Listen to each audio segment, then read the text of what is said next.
Assalamualaikum warahmatullahi wabarakatuh.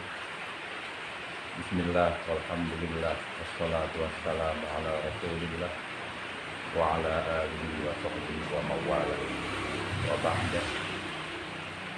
Anak-anak sekalian, selamat berjumpa kembali.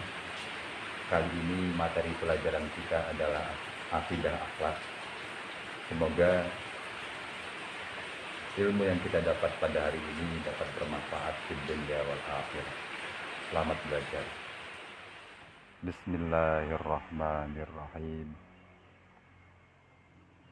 Baiklah, materi pada hari ini adalah tentang qada dan qadar. Seperti kita ketahui bahwasanya setiap muslim wajib mengimani tentang qada dan qadarnya Allah, atau beriman kepada qada dan qadarnya Allah. Namun terlebih dahulu harus kita ketahui apa yang dinamakan qada dan qadar tersebut.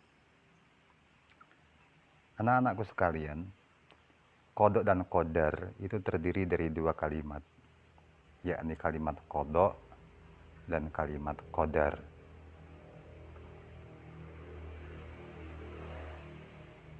Qada menurut bahasa memiliki beberapa pengertian, yakni antara lain bisa dimaknai dengan hukum, ketetapan, atau perintah, atau kehendak, atau pemberitahuan, atau penciptaan. Itu makna qada menurut bahasa. Sementara menurut istilahnya, qada adalah ketetapan Allah sejak azali. Azali itu di mana sebelum adanya masa atau sebelum adanya zaman. Makanya dikatakan azali. Jadi saya ulangi, qada adalah ketetapan Allah sejak zaman azali sesuai dengan irodahnya tentang segala sesuatu yang berkenaan dengan makhluk. Jadi itu arti dari qada. Sementara qadar menurut bahasanya adalah kepastian, peraturan atau ukuran. Sementara qadar menurut istilahnya adalah perwujudan ketetapan Allah terhadap semua makhluk yang ada di dunia ini dalam kadar dan bentuk tertentu sesuai dengan irodahnya. Itu adalah makna dari qadar. Demikian itu sesuai dengan firman Allah Subhanahu wa taala. A'udzu billahi minasy syaithanir rajim. Wa khalaqa kulla syai'in faqaddarahu taqdira. Dan dia telah menciptakan segala sesuatu, dan dia menetapkan ukuran-ukurannya dengan serapi-rapinya.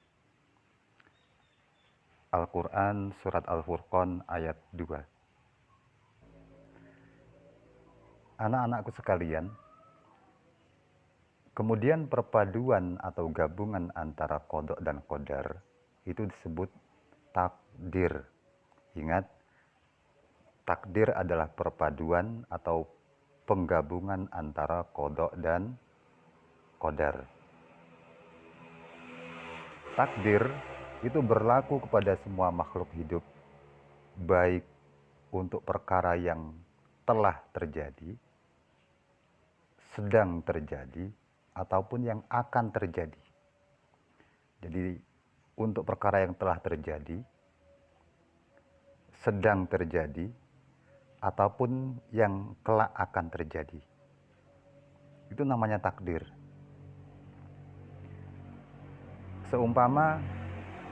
Saya contohkan, seumpama ada manusia yang bernama Ahmad.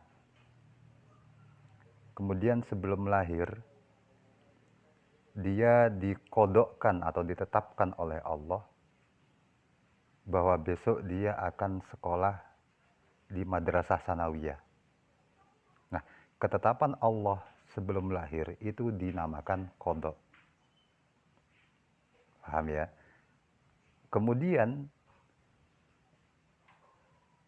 besok ketika Ahmad telah lahir dan beranjak remaja, kemudian ternyata dan dia memang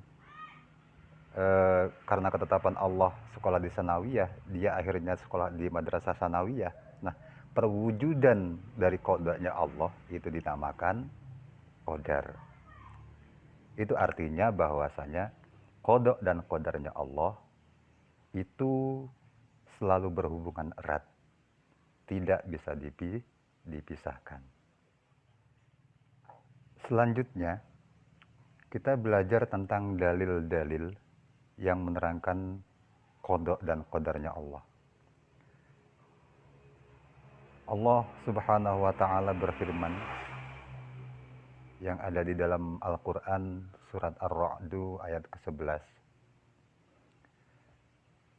Inna Allah la yughayyiru ma biqawmin hatta yughayyiru ma bi anfusihim.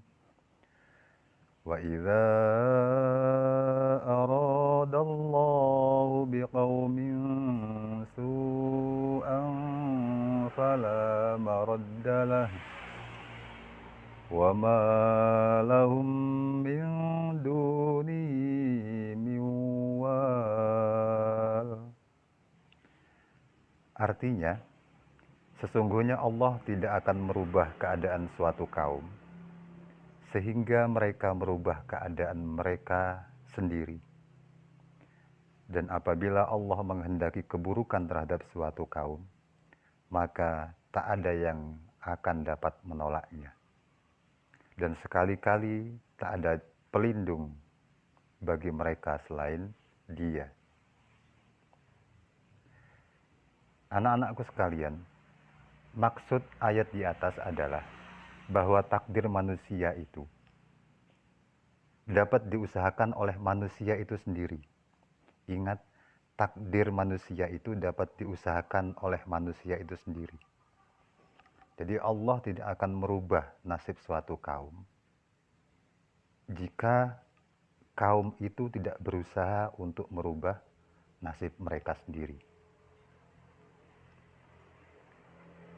Manusia yang ikhtiarnya bagus, ikhtiarnya kuat, maka takdirnya juga akan bagus. Hasilnya juga akan bagus. Berarti untuk menjadi bagus atau berhasil dalam hidup, maka harus ada usaha yang dilakukan.